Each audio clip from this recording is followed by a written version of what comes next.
মানুষ নাকি পশু হয়ে গেছে সবাই? আমাদের কি মনুষ্যত্ব চলে গেছে? আমাদের দাঁড়াতে হবে তাদের পাশে। তাদের সমস্ত ন্যায্য দাবির প্রতি আমাদের সমর্থন থাকবে এবং তাদের রক্ষার জন্য আমরা সমস্ত বিশ্ববাসীর কাছে আহ্বান জানাবো, আমাদের সরকারের কাছে আহ্বান জানাবো, তাদের পাশে দাঁড়ানোর ব্যবস্থা করুন, তাদেরকে রক্ষা করার ব্যবস্থা করুন।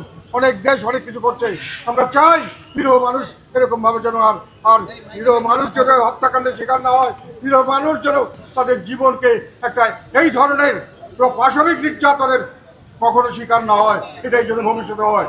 এখানে এটা অত্যন্ত একজনক ঘটনা, বিশ্বের ইতিহাসে সবচেয়ে কলঙ্কজনক ঘটনা, যেখানে নির্বিচারে শিশুদের পর্যন্ত ফুটফুটে বাচ্চা শিশু, ফুলের মতো নিষ্পাপ শিশু, তাদেরকে যেভাবে হত্যা করা হচ্ছে টার্গেট করে, এটা বিশ্ব বিবেক কিভাবে মেনে নিতে পারে? এটার বিরুদ্ধে আমরা কেন সোচ্চার হবো না? বিশ্ব কেন সোচ্চার হবে না? এটাই আমার আমরা কি মানুষ নাকি পশু হয়ে গেছি সবাই? আমাদের কি মনুষ্যত্ব চলে গেছে? আমাদের দাঁড়াতে হবে তাদের পাশে।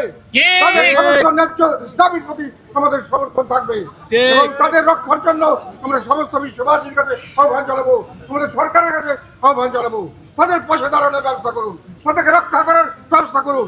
অনেক দেশ অনেক কিছু করছে, আমরা চাই নিরীহ মানুষ এরকম ভাবে যেন আর নিরীহ মানুষ যেন হত্যাকাণ্ডের শিকার না হয়, নিরীহ মানুষ যেন তাদের জীবনকে একটা এই ধরনের পাশবিক নির্যাতনের কখনো শিকার না হয়, এটাই যেন ভবিষ্যতে হয়। এখানে আমরা আরেকটি কথা এখানে না বললেই নয়, এই বিক্ষুব্ধ জনতা বিভিন্ন ভাবে প্রকাশ করছে, কিন্তু এখানে আমরা কি রাজনীতি দেখতে পারলাম?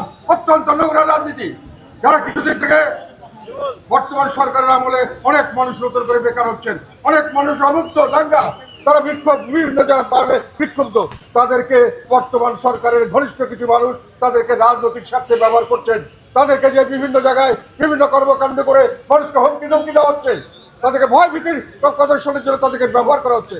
এবং সেই ঘটনা এত বড় একটি পবিত্র যে আমরা বিক্ষোভ করছি, প্রতিবাদ করছি, মানুষের অন্তরের কান্না আমরা যেখানে দেখতে পাচ্ছি, সেখানে আমরা দেখতে পাচ্ছি লুটপাটের ঘটনা, আমরা দেখতে পাচ্ছি বিভিন্নভাবে মানুষকে ভাঙচুর আত্মসংযোগের ঘটনা। এগুলো করে কিছু মানুষ তাদের ক্ষমতা প্রদর্শন করছেন এবং বাকি মানুষকে ভয় দেখাতে যাচ্ছেন। আমরা এই ভয় ভীতিকে পরোয়া করি না, আমরা তাদেরকে হুঁশিয়ার করে বলতে চাই, আপনারা আজকে মনে করছেন দূরে আগুন দিলাম, আমি তো সেই আগুনের অসুবিধা হবে না, সুবিধাটা আমি পাবো, সেই আগুন আপনার ঘরে কালকে লাগতে পারে। এই কথা বলে যাবেন না। এই মানুষদেরকে আপনারা অত্যাচার করছেন, সাধারণ মানুষকে ক্ষমতা দেখানোর জন্য যা করছেন এর শেষ হবে এবং এই অন্যায়ের প্রতিবাদ মানুষে করবে। আমরা জানতে চাই যে আমরা ভবিষ্যতে যা কিছু করব আল্লাহর রহমতে সকলে ঐক্যবদ্ধভাবে দেশের ভালো হয় সেটা করব, আমরা পৃথিবীর ভালো হয় সেটা করব। সমস্ত মুসলিম বিশ্বের প্রতি আমার আহ্বান, সকলে একত্রিতভাবে আপনার পাশে দাঁড়ান, গাজার মানুষের পাশে দাঁড়ান, তাদেরকে রক্ষা করার ব্যবস্থা করুন।